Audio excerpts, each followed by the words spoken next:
আমি আর তুমি ছাড়া দুনিয়ার সব মালিককে টান দেয়। ও একটা গাছের দিকে তাকায় দেখো, কি মনে হয় গাছটা বুঝি এমনি দাঁড়ায় আছে?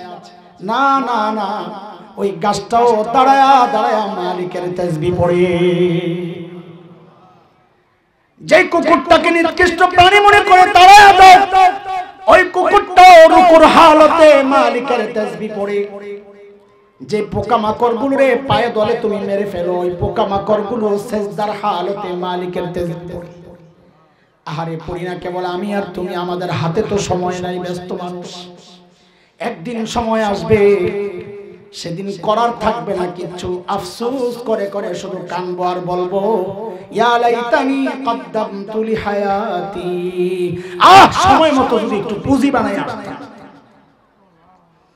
ألم يأن للذين آمنوا أن تخشع قلوبهم لذكر الله। এরে ইমানদার, আল্লাহর ভয়ে তোর অন্তরটা কেঁপে ওঠার সময় কি হয় নাই? আর কতকাল চলবে? যুবক, তুই ভাবিস না আল্লাহ তোরে চুল পাকা পর্যন্ত সময় দিবে, দাড়ি পাকা পর্যন্ত সময় দিবেন না রে বাপ না। কার কখন মৃত্যু চলে আসে কে জানে? আরে কে জানে এই মজলিসে এমন কেউ থাকতে পারে যার খবর নাই ওর কাফনের কাপড় দোকানে চলে আসছে, তার খবর নাই। আলহামদুলিল্লাহ আলহামদুলিল্লাহি ওয়া কাফা ওয়া সালামুন আলা ইবাদিহিল্লাযীনা ইসতাফা। أما بعد فأعوذ بالله من الشيطان الرجيم.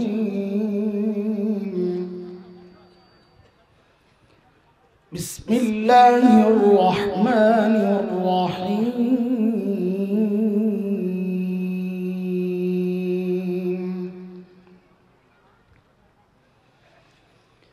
وعد الله الذين آمنوا منكم وعملوا الصالحات ليستخلفنهم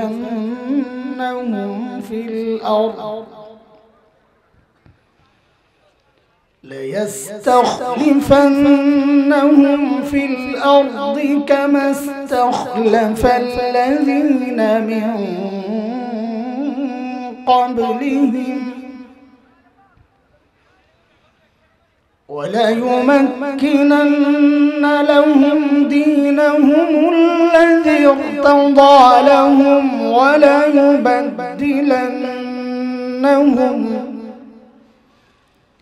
وليبدلنهم من بعد خوفهم أمنا يعبدونني لا يشركون بي شيئا ومن كفر بعد ذلك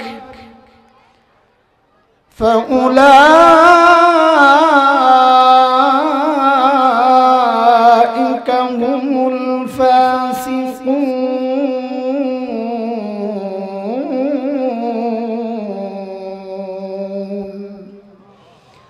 آمنت بالله صدق الله العلي العظيم.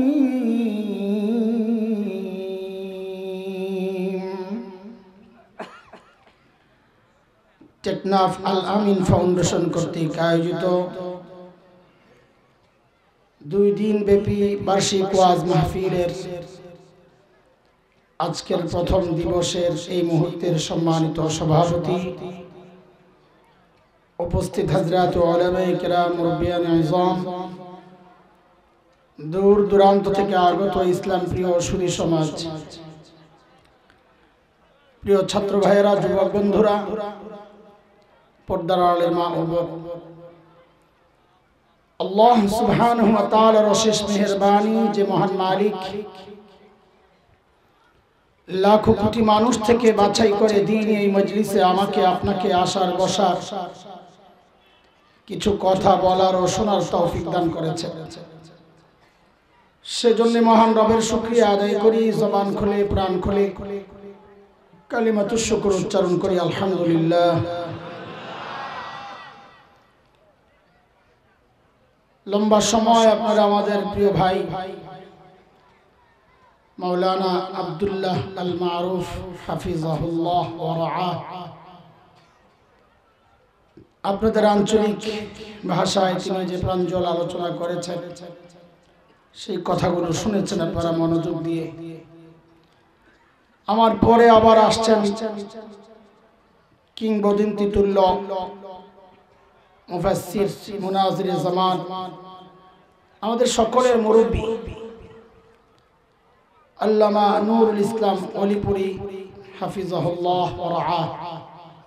তার জ্ঞান গর্ব কথা তাত্ত্বিক আলোচনা আপনারা শুনবেন ইনশাআল্লাহ। আমি মাঝখানে কিছু সময় কাটাই, আর এই উদ্দেশ্যে আপনাদের সামনে আমি একটা আয়াত তিলাওয়াত করছি, সূরা নূরের আয়াত নম্বর 55। এই আয়াতের তরজমা মনে থাকলে সময় থাকলে পরে করব ইনশাআল্লাহ। এর আগ পর্যন্ত শুধু বলতে চাই এই আয়াতে আল্লাহ সুবহানাহু ওয়া তাআলা কি বলতে চেয়েছেন সেই কথা।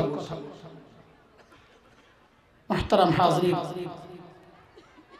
আল্লাহ সুবহানাহু ওয়া তাআলা জমিনে যত নবী পাঠিয়েছেন আলাইহিস সালাতু ওয়াস সালাম, এই সমস্ত নবীদেরকে আল্লাহ কখন পাঠিয়েছেন, কেন পাঠিয়েছেন?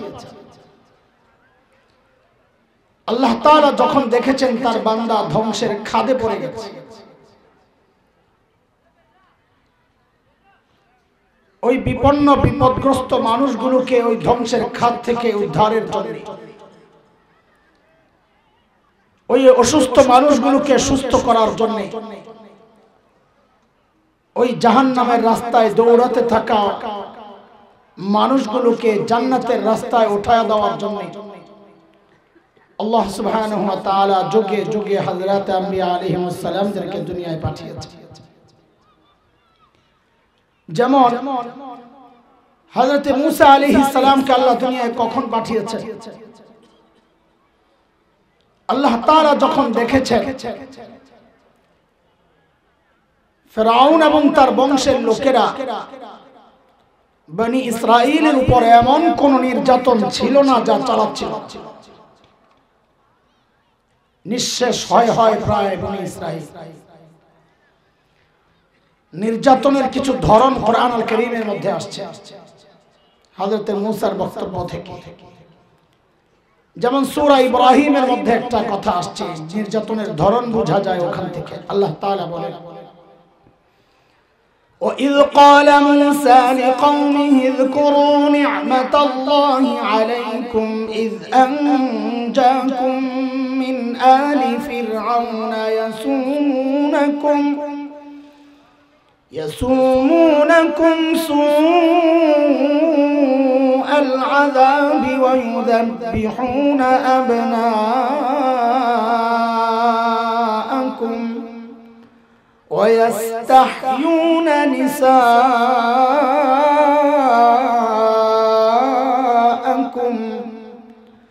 وَفِي ذَلِكُمْ بَلَاءٌ مِّن رَّبِّكُمْ عَظِيمٌ।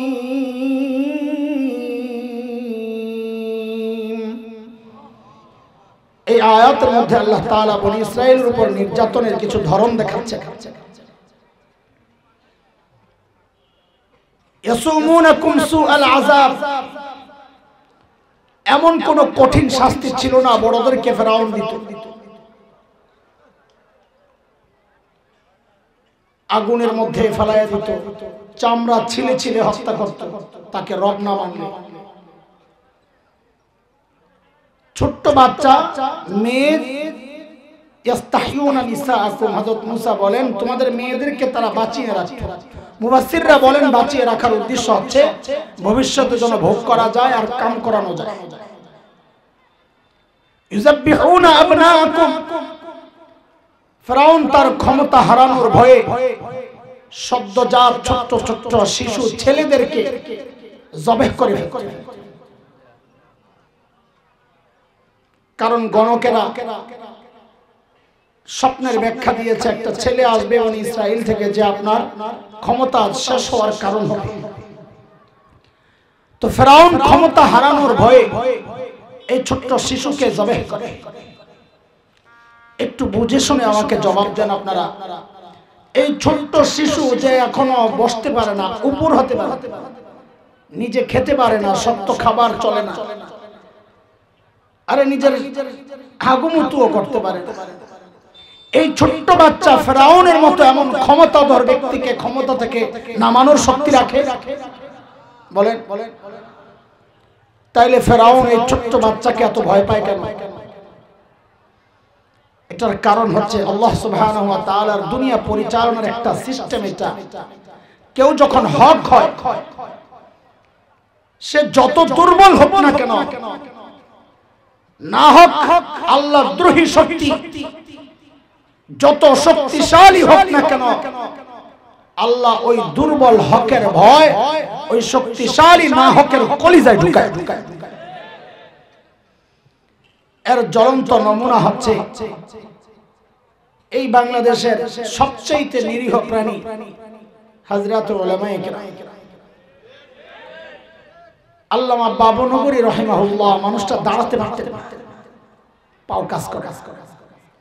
শাইখুল ইসলাম আল্লামা আহমদ শফি নফরাল্লাহু মারকাদা, আরে মানুষটা বসতে পারতেন না, অথচ তাদের ভয়ে গোটা দুনিয়া অতিষ্ঠ। এই মোল্লা যতগুলো আছে আমার ডানে বামে কাঠমোল্লা, সবগুলারে ধইরা পকেট চেক করে দেখেন কি পাওয়া যায়। কেন তো ডরা? বোম আছে পকেটে, হ্যাঁ, পিস্তল, তো এত ভয় পান কেন? মোল্লা গো পকেটে পাইবেন সব চেক করেন, একটা তসবিহ আর একটা বিসমিল্লাহ, তা এত ভয় কেন? বল এটাই আল্লাহর নিজাম। মোল্লা যে হক, আল্লাহ এই দুর্বল হকের ভয় ওই না হকের কলিজায় ঢুকায়। আল্লাহর সিস্টেমটাই। এই ভয়াবহ মুহূর্তে আল্লাহ তাআলা হযরত মুসা আলাইহিস সালামকে দুনিয়ায় পাঠায় বনি ইসরাইলকে রক্ষার জন্য। এই পর্যন্ত কথা আপনারা বুঝেছেন? ভাই আমি দুর্বল মানুষ, আগের থেকেই বলি, সারেন্ডার, সব দিক থেকেই দুর্বল, গলায় দুর্বল, ইলমে দুর্বল। আমি একটু একটু করে বুঝাইয়া আগাম, মনোযোগ থাকলে পুরা কথাটা বুঝবেন, হারায় গেলে সামনের কথা বোঝা যাবে। পুরা কথাটা এক চেইনের কথা, একটার সাথে আরেকটা যুক্ত, একটা ছুটে গেলে পরেরটা বুঝে নাও আসতে পারে। এই জন্য যতক্ষণ শুনবো মনোযোগ দিয়া শুনবো ইনশাআল্লাহ।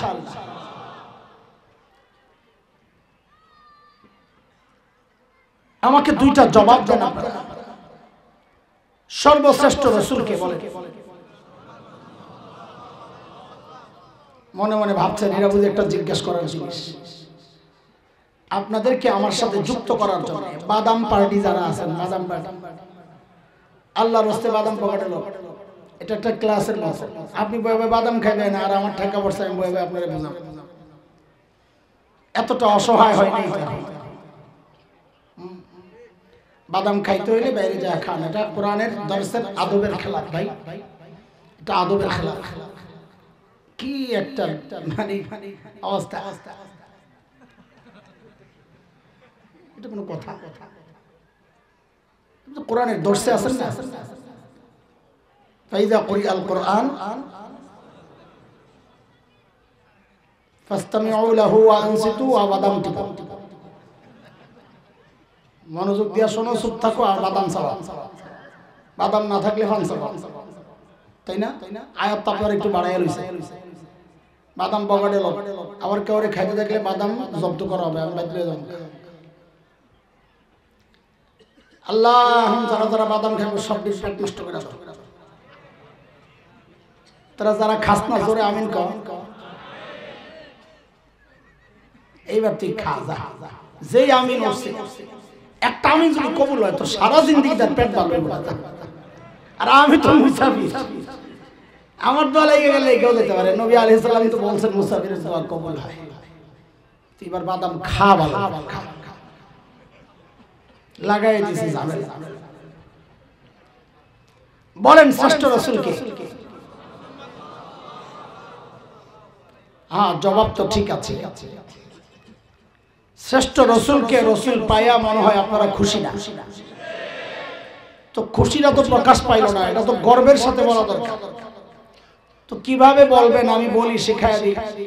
এভাবে বলবেন, যদি জিজ্ঞেস করা হয় শ্রেষ্ঠ রাসূলকে তো বলবেন আমাদের রাসূল মুহাম্মদুর রাসূলুল্লাহ। আমাদের বললে রাসূলের মর্যাদা তো আছে, আমাদের বললে আমারও মর্যাদা হয়ে যাবে। এটা ছাড়ার দরকার, বুঝেন নাই কথা? তো বলেন সর্বশ্রেষ্ঠ রাসূল কি? নাম্বার তো অর্ধেক পাইছেন, সামনের প্রশ্ন পুরা নাম্বার লওয়া লাগবে। রোগী যদি ছোট হয়, ধরুন আমার মতো গলা ব্যথা হালকা ঠান্ডা, এই রোগীর জন্য হসপিটালের সবচাইতে বড় ডাক্তাররা আনা হয়। কথা বলেন, এলাকার ছোট্ট ডাক্তার তালাশ করা হয়, তাই না? কিন্তু রোগী যদি বড় হয় তো এলাকার ছোট্ট ডাক্তারের কাছে যান না সবচাইতে বড় ডাক্তার তালাশ করে? কত বড় ডাক্তার? রোগী যত বড়, মানুষ ডাক্তারও তালাশ করে তত বড়, ঠিক কিনা? একটু আগেই বলে আসছি, আল্লাহ নবীদেরকে দুনিয়ায় পাঠিয়েছেন দুনিয়ার অসুস্থ মানুষের চিকিৎসার জন্য। বুঝা গেল আল্লাহ সর্বশ্রেষ্ঠ রাসূলকে দুনিয়ায় তখনই পাঠাইছে যখন দুনিয়ার মানুষের অবস্থা মানব ইতিহাসের সবচাইতে জঘন্য অবস্থা। সবচাইতে জঘন্য আর বাজে অবস্থা না হলে এদেরকে ঠিক করার জন্য আল্লাহ সর্বশ্রেষ্ঠ রাসূল ডেকেন। সেই যুগটাকে বলে আইয়ামে জাহিলিয়া। কি বলে? বর্বরদের যুগ। বর্বরতার মাত্রা কেমন ছিল যে আল্লাহ সর্বশ্রেষ্ঠ রাসূল আনলেন ঠিক করার জন্য। এটা এক ইতিহাস। ছোট্ট করে বুঝেন, যারা একটা একটা পয়সার জন্য মানুষ খুন করে কোন পরোয়া ছিল। আরে মূর্তি পূজা এখনো তো হয়, হয় না? তখনও হয়। পার্থক্য কি? এখন মসজিদের মধ্যে মূর্তি রেখে পূজা করা হয়, আর তখন খুদ বাইতুল্লাহর ভিতরেই 360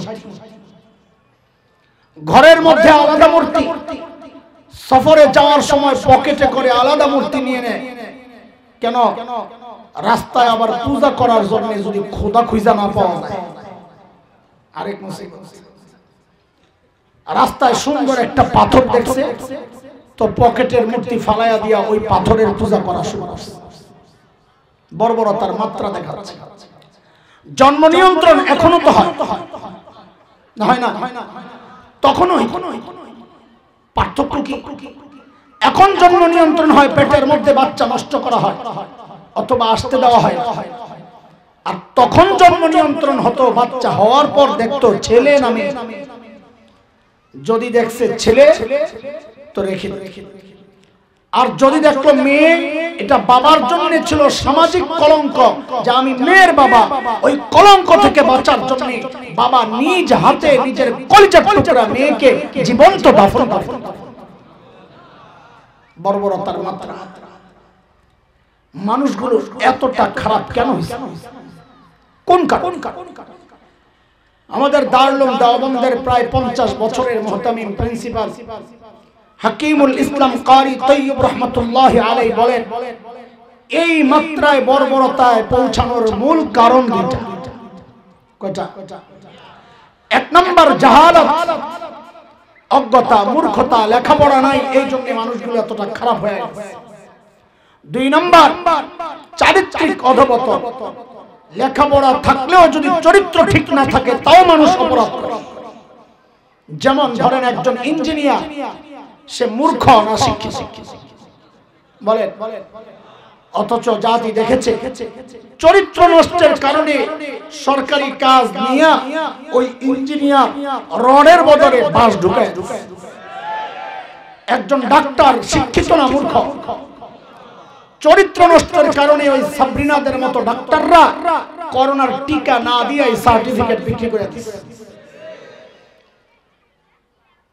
অথচ দুইটাই ছিল না আরবের এই মানুষগুলোর মধ্যে, না শিক্ষা ছিল না চরিত্র ঠিক ছিল। এই দুই সমস্যা মোকাবেলার জন্য আল্লাহ তাআলা প্রিয় হাবিব সাল্লাল্লাহু আলাইহি ওয়াসাল্লামকে দুইটা মিশন দিয়া দুনিয়ায় পাঠালেন। কয় মিশন? নবী আলাইহিস সালাম দুনিয়ায় এসে ঘোষণা দিলেন, ইন্নামা বুইসতু মুআল্লিমা বুইসতু লিউতাম্মিমা মাকারিমাল আখলাক। এক নাম্বার নবী বলেন, আল্লাহ আমাকে শিক্ষক বানায়া দুনিয়ায় পাঠিয়েছে। দুই নাম্বার, আল্লাহ আমাকে সর্বোচ্চ উন্নত চরিত্র দিয়া দুনিয়ায় পাঠিয়েছেন, যেন ওই কোরআনের তালিম দিয়ে দিয়া আর ওই উন্নত চরিত্র মাধুর্য দিয়া ওই বড় বড় মানুষগুলোকে সেরা মানুষ বানাতে পারি। একটু বুঝে শুনে বলেন তো আমার নবী কি ছিলেন? শিক্ষক। বলেন বলেন সবাই বলেন, আমার নবী কি ছিলেন? আমার নবীকে বলা হয় উম্মি নবী। এই উম্মির অর্থ না বুঝার কারণে অনেকে বলেন নবী জাহেল ছিলেন, মূর্খ ছিলেন। নাউযুবিল্লাহ। মূর্খ থাকা থাক দূরের কথা, আরে আমার নবী সব শিক্ষিত মানুষের শিক্ষক ছিলেন। দেখেন এখানে জেনারেল শিক্ষিত আলেম ওলামা কম, অন্যরাই বেশি। আপনাদেরকে কিছু কথা বলবো আজকে ইনশাআল্লাহ, কিন্তু আপনাদের কাছে আগে মাফ চাই। আমি কোন শিক্ষা ব্যবস্থাকে তুচ্ছ তাচ্ছিল্য করার জন্য আমি আমার কথাগুলো বলবো না। আল্লাহকে সাক্ষী রেখে বলছি, আপনাদের শিক্ষা ব্যবস্থাকে ছোট আর খাটো করার জন্য কথাগুলো বলবো না। আমার কথাগুলো বলার একমাত্র উদ্দেশ্য, আমরা যারা মাদ্রাসায় পড়েছি, কোরআন শিখেছি, আমরা ঠকি নাই। আপনারা যদিও ভাবেন আমাদেরকে পশ্চাৎপদ জাতি, আমরা পিছায় আছি, না, আমরা মনে করছি আমরা ঠকি নাই। আপনাকে একটা পয়গাম দিতে আসছি, আপনিও ঠকবেন না। নিজে যদি ঠকে থাকেন, আপনার বাবা আপনাকে যদি ঠকায় থাকে, অন্তত আপনি আপনার সন্তানকে ঠকায়। এই পয়গাম দিতে আসছি। এবার শোনেন কথাগুলো। আগে বলি কষ্ট নিয়ে, কষ্ট দেওয়ার জন্য বলি। হয়তো আমার বলার ভঙ্গিমা আপনার পছন্দ নাও হতে পারে, হয়তো আমার শব্দ চয়ন আপনার পছন্দ নাও হতে পারে, কিন্তু এতটুকু বিশ্বাস রেখে কলিজার মধ্যে আন্তরিকতার আগুন জ্বালাইয়া কথাগুলো বলতেছি, কোনো সন্দেহ নাই। আপনার বাবা আপনার প্রতি যতটা আন্তরিক, আমি যদি কসম খাই আমি গুনাহগার হব না। বাংলাদেশের আলেমরা আপনার জন্য, জাতির জন্য তার চেয়ে বেশি আন্তরিক। প্রমাণ কি আপনার কাছে? প্রমাণ হচ্ছে আপনার বাবা আপনার দুনিয়া নিয়েই চিন্তা করছে, আর আলেম আপনার আখিরাত নিয়ে চিন্তা করে। সিদ্ধান্ত আপনার আসল বন্ধু। বলেন আমাদের নবী কি ছিলেন? আমরা যারা মাদ্রাসা শিক্ষার সাথে আছি, কওমি হোক, কালিয়ার লাইনের হোক, যে লাইনেরই হোক, এটা আমাদের গর্ব যে আমাদের শিক্ষার গোড়ায় মুহাম্মদুর রাসূলুল্লাহ সাল্লাল্লাহু আলাইহি ওয়াসাল্লাম। এটা আমাদের গর্ব। আমি যদি জিজ্ঞেস করি আপনাদের শিক্ষার গোড়ায় কি জবাব দিবেন? আপনারা খুঁজে পাবেন না, খুঁজে। হ্যাঁ আমরা জানি আপনার শিক্ষার গোড়ায় কি। বাকি আমার জবাবটা আপনাদের পছন্দ নাও হইতে পারে, তা আমি বলি রাস্তা খোলা আছে, আপনার যেটা পছন্দ ওইটা আমারই বুঝায় দেন, আর না হয় আমারটা শুনে। আসমানি ইলম ছাড়া যত জ্ঞান চর্চা হচ্ছে দুনিয়ায়, মনে রাখবেন প্রত্যেকটা শিক্ষার গোড়ায় একজন মূর্খ। বলে কেন বলছেন এই কথা, কেমনে বলছেন? হ্যাঁ বুঝেন।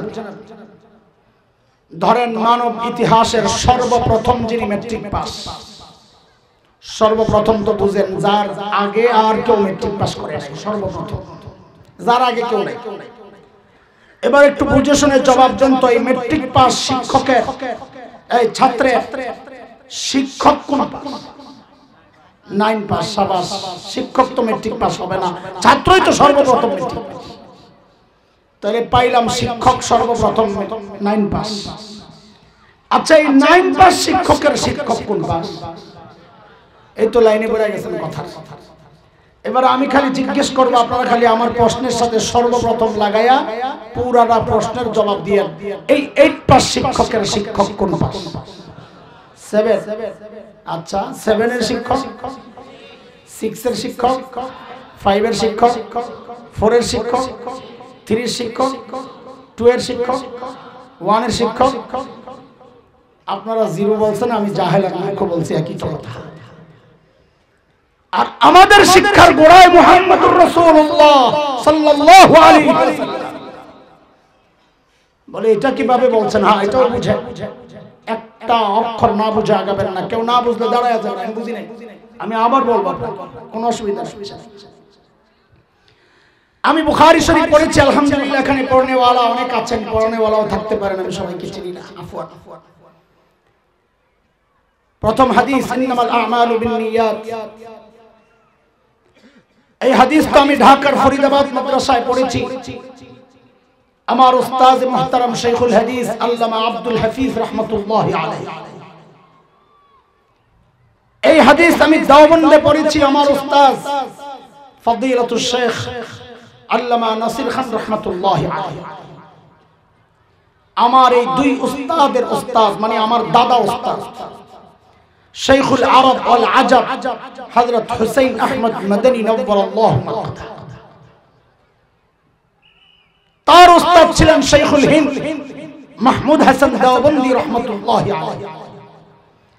তার উস্তাদ ছিলেন ব্রিটিশ বিরোধী আন্দোলনের অন্যতম সিপাহসালার মুজাহিদ মিল্লাত দারুল উলুম দেওবন্দের অন্যতম প্রতিষ্ঠাতা কাসিমুল উলুম ওয়াল খায়রাত ইমাম কাসিম নানতুবি রাহমাতুল্লাহি আলাইহি। তার উস্তাদ ছিলেন শাহ আব্দুল গনি মুজাদ্দিদ দেহলভী রাহমাতুল্লাহি আলাইহি। তার উস্তাদ ছিলেন শাহ মুহাম্মদ ইসহাক আদ-দেহলভী রাহমাতুল্লাহি আলাইহি। তার উস্তাদ ছিলেন শাহ আব্দুল আজিজ মুহাদ্দিস দেহলভী রাহমাতুল্লাহি আলাইহি। তার উস্তাদ ছিলেন শাহ ওলিউল্লাহ মুহাদ্দিস দেহলভী রাহমাতুল্লাহি আলাইহি। তার উস্তাদ ছিলেন আবু তাহের আল মাদানী রাহমাতুল্লাহি আলাইহি। তার উস্তাদ ছিলেন ইব্রাহিম কুরদি রাহমাতুল্লাহি আলাইহি। তার উস্তাদ ছিলেন আহমদ আল কশাশি রাহমাতুল্লাহি আলাইহি। তার উস্তাদ ছিলেন আহমদ আশ-শানাবী রাহমাতুল্লাহি আলাইহি। তার উস্তাদ ছিলেন যায়নুদ্দিন আল মিসরি রাহমাতুল্লাহি আলাইহি। তার উস্তাদ ছিলেন মুহাম্মদ আর-রমলি রাহমাতুল্লাহি আলাইহি। তার উস্তাদ ছিলেন আহমদ ইবনে আলী আল হাজার আসকালানি রাহমাতুল্লাহি আলাইহি। তার উস্তাদ ছিলেন ইব্রাহিম আত-তানুখি রাহমাতুল্লাহি আলাইহি। তার উস্তাদ ছিলেন আবুল আব্বাস আল হাজ্জার রাহমাতুল্লাহি আলাইহি। তার উস্তাদ ছিলেন আবু আলী আজ-জুবাইদি রাহমাতুল্লাহি আলাইহি। তার উস্তাদ ছিলেন আবুল ওয়াক্ত আস-সিজজি রাহমাতুল্লাহি আলাইহি। তার উস্তাদ ছিলেন আবুল হাসান আদ-দাউদি রাহমাতুল্লাহি আলাইহি। তার উস্তাদ ছিলেন আবু মুহাম্মদ আস-সারাখসি রাহমাতুল্লাহি আলাইহি। তার উস্তাদ ছিলেন আবু আব্দুল্লাহ ফিরাবি রাহমাতুল্লাহি আলাইহি। তার উস্তাদ ছিলেন মুহাম্মদ ইবনে ইসমাঈল ইমাম বুখারী রাহমাতুল্লাহি আলাইহি। তার উস্তাদ ছিলেন হুমায়দি রাহমাতুল্লাহি আলাইহি। তার উস্তাদ ছিলেন সুফিয়ান আস-সাউরি রাহমাতুল্লাহি আলাইহি। তার উস্তাদ ছিলেন ইয়াহইয়া ইবনে সাঈদ আল-আনসারী রাহমাতুল্লাহি আলাইহি। তার উস্তাদ ছিলেন মুহাম্মদ ইবনে ইব্রাহিম আত-তাইমি রাহমাতুল্লাহি আলাইহি। তার উস্তাদ ছিলেন আল-কামা ইবনে ওয়াক্কাস আল-লাইসি রাহমাতুল্লাহি আলাইহি। তার উস্তাদ ছিলেন উমর ইবনুল খাত্তাব রাদিয়াল্লাহু আনহু। তার উস্তাদ ছিলেন মুহাম্মদুর রাসূলুল্লাহ সাল্লাল্লাহু আলাইহি ওয়াসাল্লাম। আমাদের গর্ব এটা। কি নিয়ে গর্ব করেন? হ্যাঁ, আরে কি নিয়ে গর্ব? আমাদের গর্ব আমাদের শিক্ষার গোড়ায় মুহাম্মদুর রাসূলুল্লাহ সাল্লাল্লাহু আলাইহি ওয়াসাল্লাম। এই জন্য এই শিক্ষা ব্যবস্থার বিরুদ্ধে যখন কাউকে বলতে দেখি, চক্রান্তে মারতে দেখি, একা একা মিটি মিটি হাসি। আহারে বোকার দল, মাথা মোটা, আগুনের মধ্যে মুখ লাগায়া বুঝি কেউ আগুন নিভাইতে যায়। একজন তো সংসদে দাঁড়ায়া বলেই ফেললেন, সরকার দলীয় না, ডরায় যে এই কওমি মাদ্রাসাগুলো হচ্ছে বিষ বৃক্ষ। নাউজুবিল্লাহ কি বললেন? না না, আলহামদুলিল্লাহ বলেন। হ্যাঁ হ্যাঁ, কওমি মাদ্রাসা বিষ বৃক্ষ, কথা ঠিক আছে। চিল্লায় এখন আলহামদুলিল্লাহ পড়তে চায় না, মানুষের কলজা শুকায় গেছে, ইমান জায়গা নিয়ে আবার আরে ভাই আসি তো বলেন না আলহামদুলিল্লাহ। ওই মিলে না তো কেমনে বাইরে আলহামদুলিল্লাহ। হ্যাঁ মিলাইতেছি। লবণ লবণ চিনেন তো? মানুষের খাবারের এক জরুরি আইটেমের নাম। লবণ ছাড়া খাবার বেশা, কিন্তু ওই লবণ যদি যোগ চিনেন, যোগ চিনেন কি খায়? যোগ কি খায়? রক্ত খায়। এই রক্ত খেত যোগের মাথায় যদি একদলা লবণ দিয়ে দেন, যোগটা সালাম দিতে দিতে হাসতে হাসতে যাবে না মারা যাবে? ছটপট করতে করতে মারা যাবে, কারণ এই লবণ এই যোগের জন্য বিষ। কোন যোগ? যে রক্ত খায়। কওমি মাদ্রাসা 20 বৃক্ষ কথা তো ঠিকই আছে, কেন? আরে যারা মানুষ তাদের জন্য আল্লাহর দেওয়া শ্রেষ্ঠ নিয়ামত এই মাদ্রাসা, কিন্তু যারা মানুষের রক্ত চুষে চুষে সম্পদের পাহাড় করে, ওদের জন্য তো জরুরি আইটেম না, ওদের জন্য তো 20 বৃক্ষ কথা তো ঠিকই আছে। আপনি বলবেন হুজুর আলহামদুলিল্লাহ কেন পড়াইছেন, ওটাও বুঝেন না, বুঝে আগানোর দরকার নেই। আপনি মহেশখালীতে লবণের চাষ করছেন, ওখান থেকে আপনার কাছে একটু লবণের স্যাম্পল আসছে, আপনার কোম্পানির লবণ। আপনি চিন্তা করলেন এই লবণ সলিড না ভেজাল, একটু পরীক্ষা করা দরকার। আছে সন্ধ্যাবেলা কি একটা যোগ ধরে তো একটা যোগ আইনা আপনার টেবিলে ছেড়ে দিচ্ছে, আপনি একটু লবণ দিয়েছেন, যেহেন যে যোগটা মরে না, হাইটা হাইটা যায়, তখন আপনার কাছে কি মনে হবে আপনার কোম্পানির লবণ আসল না ভেজাল? হ্যাঁ হ্যাঁ, সলিড না নকল।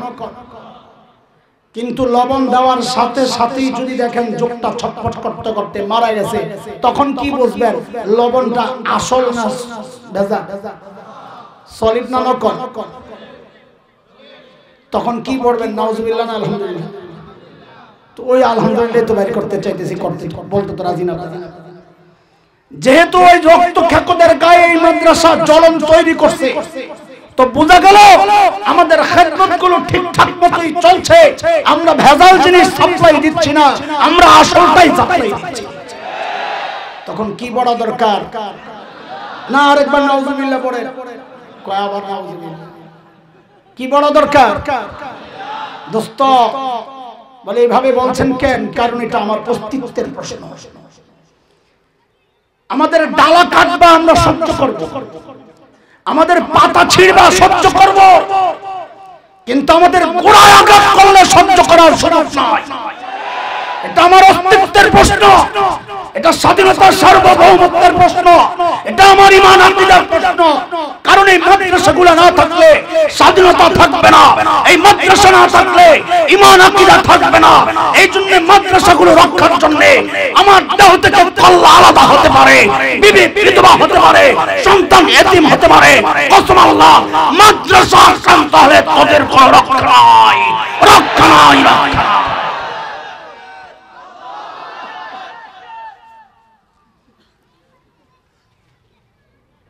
মুহতারাম হাজরিন, আল্লাহর হাবিব সাল্লাল্লাহু আলাইহি ওয়াসাল্লাম ওই দুই মিশনে যখন মেহনত শুরু করলেন, কোরআনের তালিম দিয়া দিয়া নিজের উন্নত চরিত্র মাধুর্য দিয়া ওই শ্রেষ্ঠ খারাপ মানুষগুলোর পেছনে যখন মেহনত শুরু করলেন, ওই বর্বর আরবদের পেছনে যখন মেহনত শুরু করলেন, এখন আর ওই বর্বররা বর্বর নাই, ওদের পরিচয় পাল্টায় গেছে। বলে নতুন পরিচয় কি বলেন? বলে আমি কি বলবো, নবীকে জিজ্ঞেস করো। নতুন পরিচয় আল্লাহকে জিজ্ঞেস করো। নবীকে জিজ্ঞেস করলাম ইয়া রাসূলুল্লাহ, ওই বর্বরদের নতুন পরিচয় বলেন। তো নবী বলেন খায়রুল কুরুনি কারনি, এরা বর্বর আরব নাই, এরা মানব ইতিহাসের শ্রেষ্ঠ মানুষ। আল্লাহকে জিজ্ঞেস করলাম আল্লাহ এই বর্বরদের নতুন পরিচয় বলেন। মালিক বলেন সীমাহুম ফি ওজুহিহিম মিন আসারিস সুজুদ,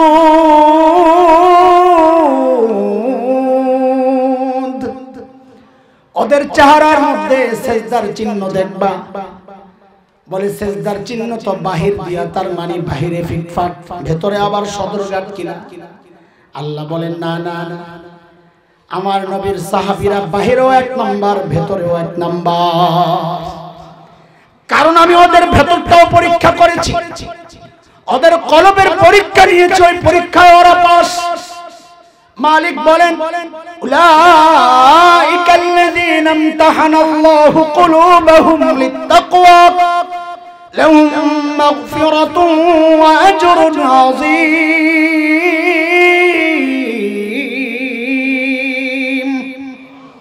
আল্লাহ বলেন ওদের বাহিরও এক নাম্বার, ওদের ভেতরও এক নাম্বার। অথচ আগে পরিচয় ছিল বর্বর আরব। কি ছিল? ছিল কি? আচ্ছা শুনে, হুজুর আসার সময় হয়ে গেছে কাছাকাছি। আলহামদুলিল্লাহ বলেন, আপনাদের জন্য এটা অনেক বড় গর্বের। হুজুর দূরে যায় না, কেমনি কেমনি এই আয়োজকরা আপনাদের হুজুরে ম্যানেজ করছে আল্লাহ জানে। আমি তো শুনি না, অবাক হয়ে গেছি। হুজুর টেকনাফ আসবে, সুবহানাল্লাহ। এই পুরা বয়ান সংক্ষেপ করি যেহেতু সময় কম, সংক্ষেপ আপনারা যেন মনে রাখতে পারেন, বাড়িতে নিয়ে যাইতে পারেন। পুরা বয়ানটারে আপনাদেরকে একটা সুতায় গাইতে যেন সারা জীবন মনে থাকে যে কি বলতে চাচ্ছি, কি বলেছি এই পর্যন্ত। বলেন 6 কথা। বলেন আজকের বয়ান কয় কথা? বলেন কয় কথা? সবাই বলেন কয় কথা? 3 কথা হচ্ছে সাহাবীদেরকে নিয়ে, আর 3 কথা আমার মতো জাহেলদেরকে নিয়ে। সাহাবীদেরকে নিয়ে 3 কথা কি? আমি যা বলি হুবহু আমার সাথে তাই বলে, জবাব দিয়েন না, আমি প্রশ্ন করছি না, পড়া মুখস্থ করাইতেছি, আমার সাথে সাথে বলেন। 1 নাম্বার, ওরা ছিল কি? বলেন সবাই বলেন, সবাই বলেন ওরা ছিল কি? হইল কি? আবার বলেন ওরা ছিল কি? হইল কি? মাঝখানে ঢুকলো কি? এই জবাবটা মাথায় থাকলে বলতে মজা লাগবে। ওরা ছিল কি? মানব ইতিহাসের সবচাইতে খারাপ মানুষ। বলে মানব ইতিহাসের সবচাইতে খারাপ মানুষ ছিল, এটা প্রমাণ কি? কোডের প্রমাণ হইল, সবচেয়ে বড় প্রমাণ ওরা সবচাইতে খারাপ না হইলে ওদেরকে ঠিক করার জন্য আল্লাহ সর্বশ্রেষ্ঠ রাসূল আনতেন।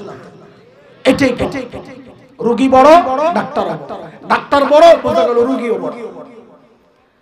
হইল কি? মানব ইতিহাসের শ্রেষ্ঠ মানুষ। এই যে পরিবর্তনটা কিসের ছোঁয়ায়? মাঝখানে কে ঢুকলো? কোরআন। কি ঢুকছে? সুন্নাহ যেহেতু কোরআনেরই ব্যাখ্যা, এজন্য একটা বললেই চলবে। বলেন কোরআনের ছোঁয়ায়। এইবার পুরা কথাটা বলেন, তাহলে মাথার মধ্যে জবাবটা থাকলে মজা লাগবে। বলেন ওরা ছিল কি? হইল কি? মাঝখানে ঢুকলো কি? ওরা যে কোরআনের ছোঁয়ায় সবচাইতে খারাপ মানুষগুলো সবচাইতে ভালো হয়ে গেল, আমরা কি করলাম? যায়া ওই কোরআনটারে ছেড়ে দিই, ধরলাম কি যেই পথে ওরা আগে আছে, ইহুদি নাসারার জাহান্নামের রাস্তা। এই যে জাহান্নামের রাস্তা ধরলাম, এটা আমাদের জন্য আফসোসের কথা না গর্বের কথা? অথচ আমি করতেছি গর্ব, মোল্লারাই খারাপ, আমি করতেছি গর্ব যে আমি ঠিক আছি, অথচ আফসোসের কথা। এই জন্য আমার মতো জাহেলদের জন্য 3 কথা। বলেন ধরলাম কি? ছাড়লাম। এই স্টেজের কেউ না, সামনে যারা আছেন হাত উঠান, এরকম হাত উঠান, 2 হাত, 2 হাত, কপালে একটা বাড়ি মারার। বলেন আরে করলাম। এইভাবে বললো কলিজার নিচের থেকে আরে বের করতে পারতো, গোড়া থেকে হালকা হালকা না, এটা গভীর আফসোস আর হতাশা নিয়ে বলতে হবে আরে করলাম। আহারে বলার সময় কলিজা ছেড়ে দেওয়ার কথা। বলে ধরলাম কি? ছাড়লাম। আহারে করে কয় কথার সবক দিতেছে? 6 কথা। বলেন কয় কথা? সাহাবীদের কয় কথা? কি বলেন? 3 কথা কি? ওরা ছিল কি? হইল কি? মাঝখানে ঢুকলো কি? আমরা ধরলাম কি?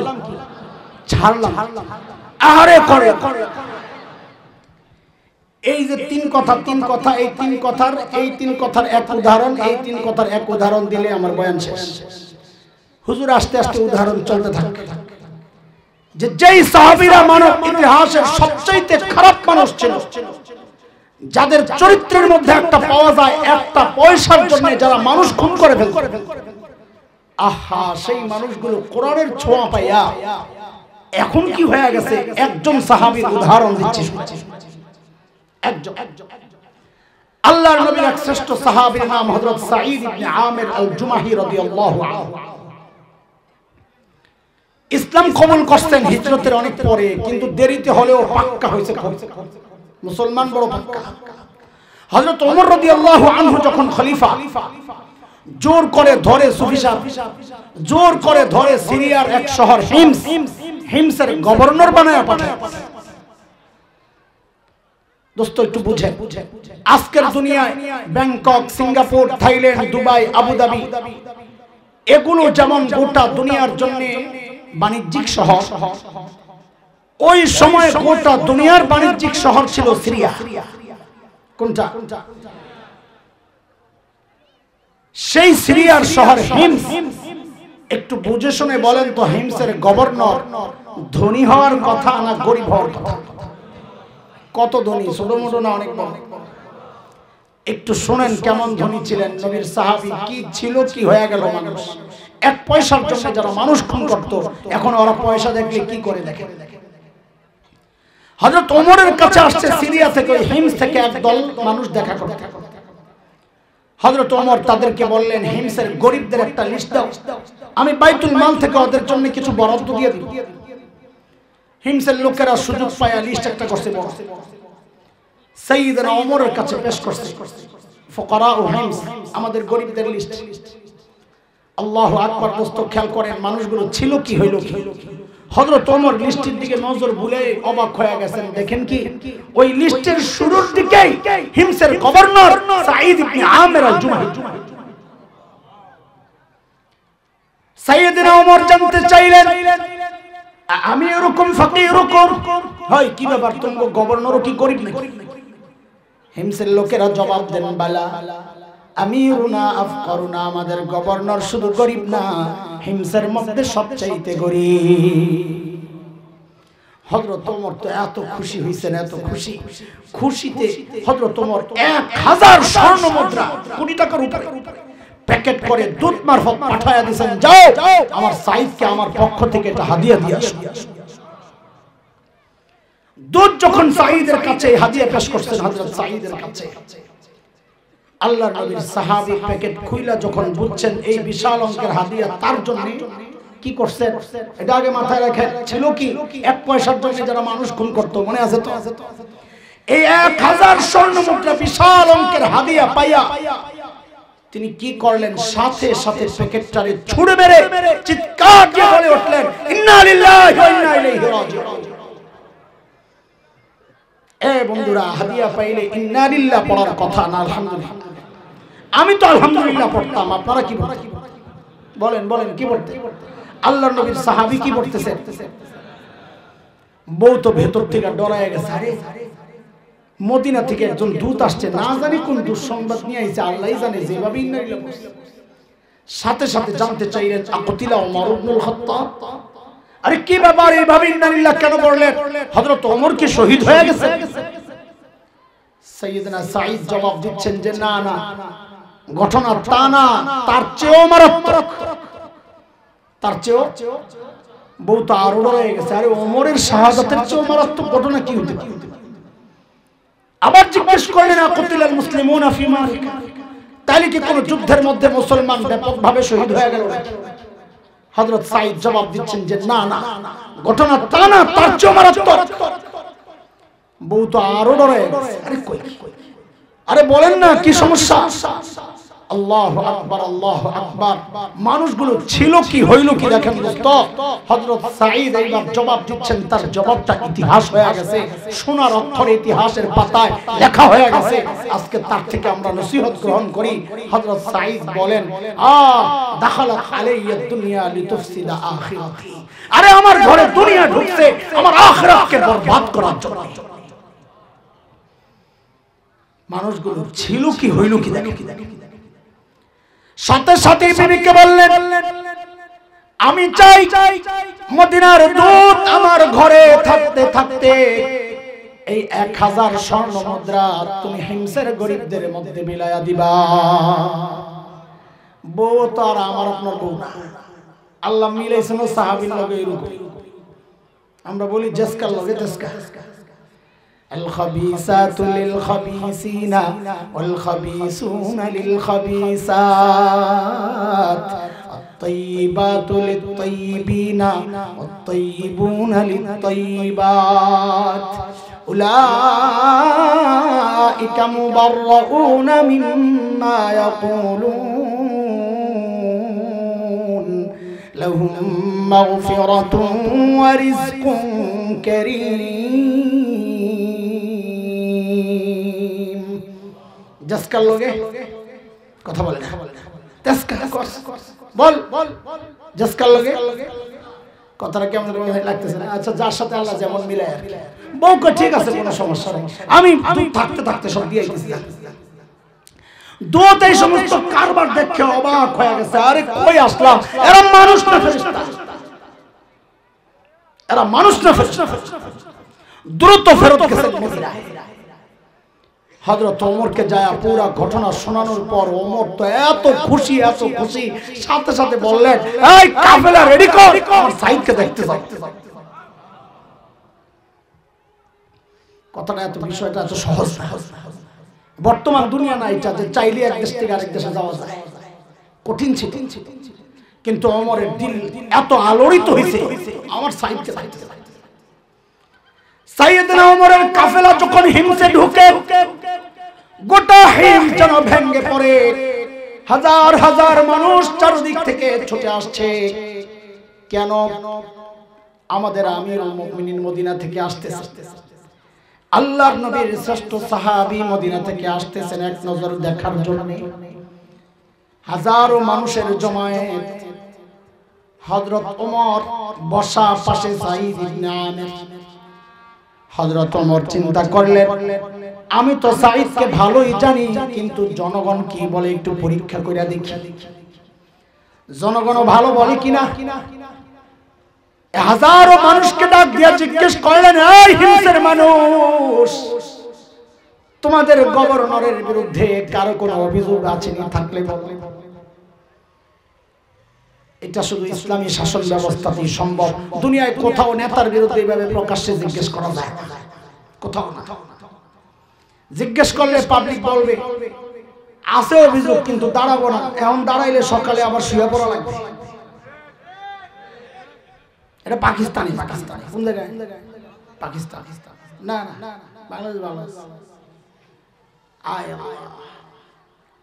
যেই না হযরত ওমর বললেন গভর্নরের বিরুদ্ধে কারো অভিযোগ আছে একজন দাঁড়ায় গেছে কোনা থেকে বুড়া আছে বাইরে বাপ রে বাপ একজনকে দেখা দেখি আরো তিনজন দাঁড়ায় ওমর তো কলিজা পুরো মোচড় দিছে আরে কারে দেখতে এত ভালো মনে করে আসলাম এখন দিয়ে এর বিরুদ্ধে অভিযোগের শেষ নাই বলেন আপনার কি সমস্যা বলে তো বলে কি জানেন আমিরুল মুমিনিন আমাদের গভর্নর না মাসে একদিন অফিসে আসে না মাসে কয়দিন আর আমাদের সরকারি যারা চাকরি করে ওরা তো সপ্তাহে ছুটি পায় আর কত বন্ধ আছে এই দিবস ওই দিবস এটা কত আবেদন আর ইসলামী শাসন ব্যবস্থায় গভর্নরের বিরুদ্ধে অভিযোগ মাসে কয়দিন আসে না হযরত ওমর তো রাগ হয়ে গেছেন সাঈদ জবাব দাও কেন তুমি মাসে একদিন অফিসে আসো না ধনী এলাকার গভর্নর হযরত সাঈদ আসামির কাজ করে কোন এলাকার গভর্নর ওই কথাটা বইলা নিলে ভালো হিমস আসামির কাজ গড়ায় দাঁড়ায়া জবাব দিচ্ছেন আমিরুল মুমিনিন এই যে আমার গায়ে দুই টুকরা কাপড় দেখতেছেন একটা লুঙ্গির মতো করে পরা আরেকটা চাদরের মতো করে জড়ানো আমিরুল মুমিনিন এই দুই টুকরা কাপড় ছাড়া না আমার আর কোনো কাপড় নাই এক মাস পড়তে পড়তে দুর্গন্ধ হয়ে যায় নিজেরও কষ্ট হয় যারা আসে ওদেরও কষ্ট হয় তাই মাসে একবার উপরেরটা ধুয়ে দেই শুকায় গেলে ওঠারে নিচে পড়ি নিচেরটা ধুয়ে দেই শুকায় গেলে ওটারে গায়ে জড়াই এমন করতে করতে বেলা অনেক দূর যায় আসি না তা না আসতে দেরি হয় উনি হয়তো সকালে এসে আমারে না পায়া ভাবছে আমি আসি আচ্ছা ও ভাই খেয়াল করেন মানুষগুলো ছিল কি হইল কি মনে আছে তো কথা দুই নাম্বার বলেন আপনার কি সমস্যা ওনার অভিযোগটা আরো মারাত্মক আমিরুল মুমিনিন আমাদের গভর্নরের দিনে তো পায় কিন্তু রাতে আর পাওয়া যায় না ওনার রাতেও সময় দেওয়া লাগে বুঝেন অবস্থা হযরত ওমর তো রাগ হয়ে গেছেন সাঈদ জবাব দাও কেন তোমাকে রাতে পাওয়া যায় আল্লাহর নবীর সাহাবী জবাব দিচ্ছেন, আমিরুল মুমিনিন কসসামতু হায়াতি বাইনা রাব্বি ওয়া বাইনা ইবাদি। আমিরুল মুমিনিন, আমি আমার জীবনটারে দুইটা ভাগ করছি। এক ভাগ রাতটা আমি আমার মালিককে সময় দেই, আরেক ভাগ দিনটা মালিকের বান্দাদেরকে সময় দেই। আরে ছিল কি ওরা হইল মালিকের জন্য এখন আলাদা টাইম বরাদ্দ করে। আমরা তো ব্যস্ত মানুষ, আমাদের হাতে এত সময় কই মালিককে টাইম দাও। সময় তো কত ব্যস্ত না আমরা, সুবহানাল্লাহ। অথচ এই হায়াতের একটা ভাগ কিন্তু ফেসবুকে পায়, এই হায়াতের একটা ভাগ কিন্তু ইউটিউবে পায়, এই হায়াতের একটা ভাগ কিন্তু ইহুদি নাসারা ফাসিক ফুজ্জার খেলোয়াড়েরাও পায়। এই হায়াতের একটা ভাগ কিন্তু গায়ক গায়িকা পায়, নায়ক নায়িকা পায়, আমার সন্তান পায়, পরিবার পায়, ব্যবসা প্রতিষ্ঠান পায়, এমনকি আমার নেতাও পায়। পায় না কেবল মালিক। এরে জালিম, আমি আর তুমি ছাড়া দুনিয়ার সব মালিককে টাইম দেয়। ও একটা গাছের দিকে তাকায় দেখো, কি মনে হয় গাছটা বুঝি এমনি দাঁড়ায় আছে? না না না, ওই গাছটাও দাঁড়ায়া দাঁড়ায়া মালিকের তাসবিহ পড়ে। যে কুকুরটাকে নিকৃষ্ট প্রাণী মনে করে দাঁড়ায়া দাও, ওই কুকুরটাও রুকুর হালতে মালিকের তাসবিহ পড়ে। যে পোকামাকড় গুলোরে পায়ে দলে তুমি মেরে ফেলো, ওই পোকামাকড় গুলো সেজদার হালতে মালিকের তাসবিহ পড়ে। আহারে পড়ি না কেবল আমি আর তুমি, আমাদের হাতে তো সময় নাই, ব্যস্ত মানুষ। একদিন সময় আসবে, সেদিন করার থাকবে না কিচ্ছু, আফসোস করে করে শুধু কানবো আর বলবো, ইয়া লাইতানি কদ্দামতু লিহায়াতি। সময় মতো যদি একটু পুঁজি বানাই আসতাম। আরে বন্ধু ভাই আমার, ওই সময় মতো যেন পুঁজির জন্য আফসোস করতে না হয়। সময় থাকতে থাকতে মালিকের সামনে দাঁড়ানোর মতো পুঁজি তো বানাও।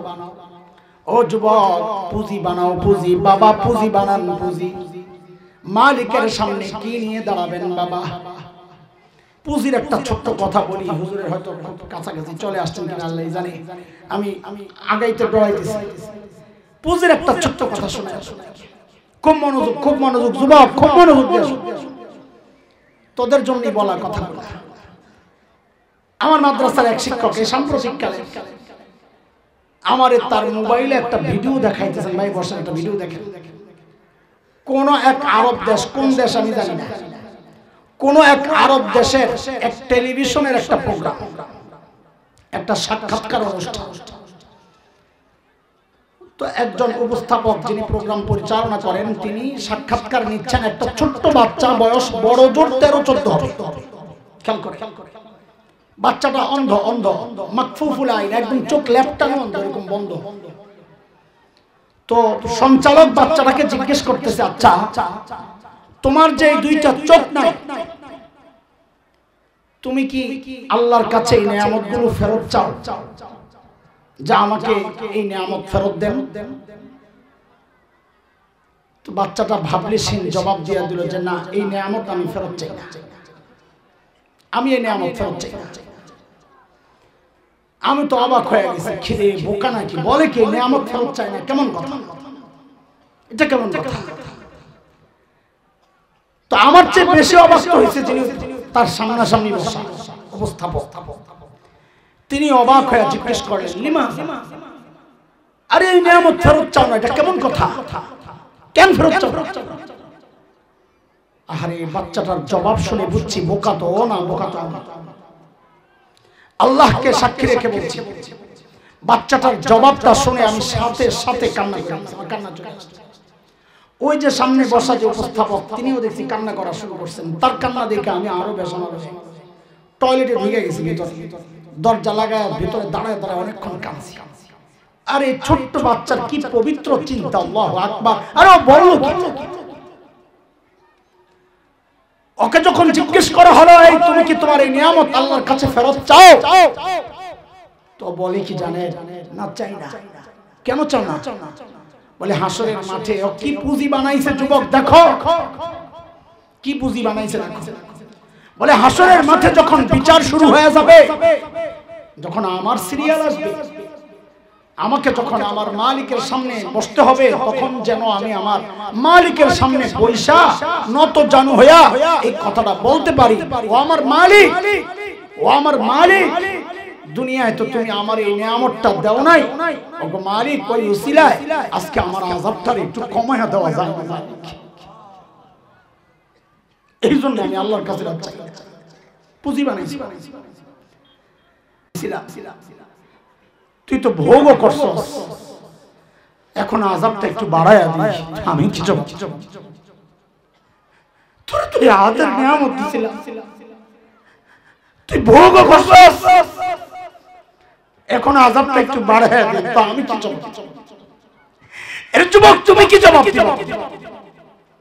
বাবা আপনি কি জবাব দিবেন বলেন? কি পুঁজি বানাইছেন মালিকের সামনে পেশ করার জন্য? কার কি পুঁজি আছে বলেন? আমাদের তো নাই বইরা কান, আপনার কি আছে? আছে আছে পুঁজি তো আছে, গুনার পুঁজি, গুনাহ গুনাহ গুনাহ আর গুনাহ।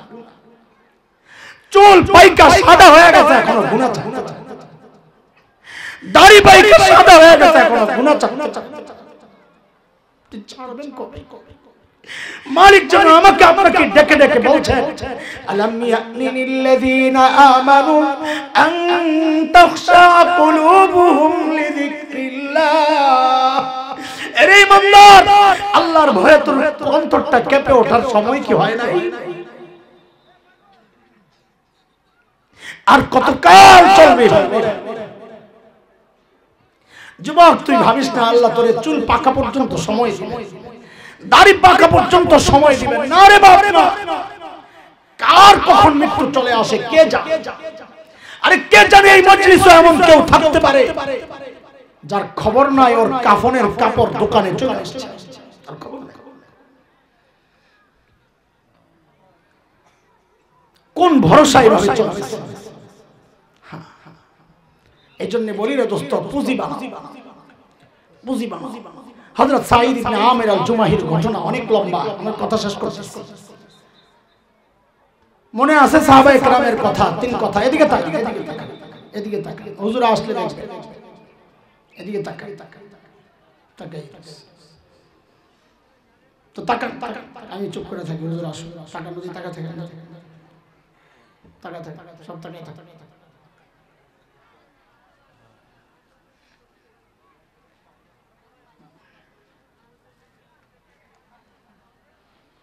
কই অবস্থাপক, অবস্থাপক স্লোগান দেন হুজুরের জন্য, হুজুর আসতেছে। অবস্থাপক নাই,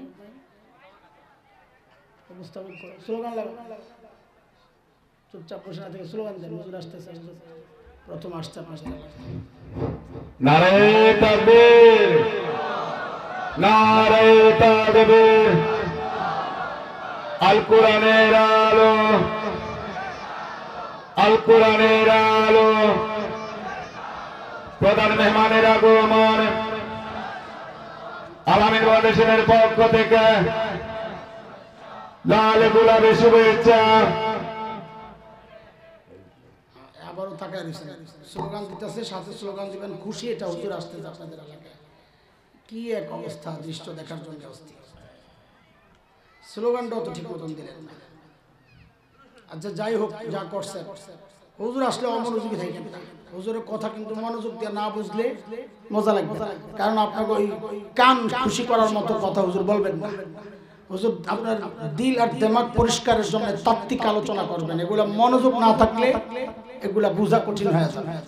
এই জন্য পুরো মনোযোগ দিয়ে শুনবো ইনশাআল্লাহ। আল্লাহ কবুল করেন, আমিন। ওয়া আখিরু দাওয়ানা।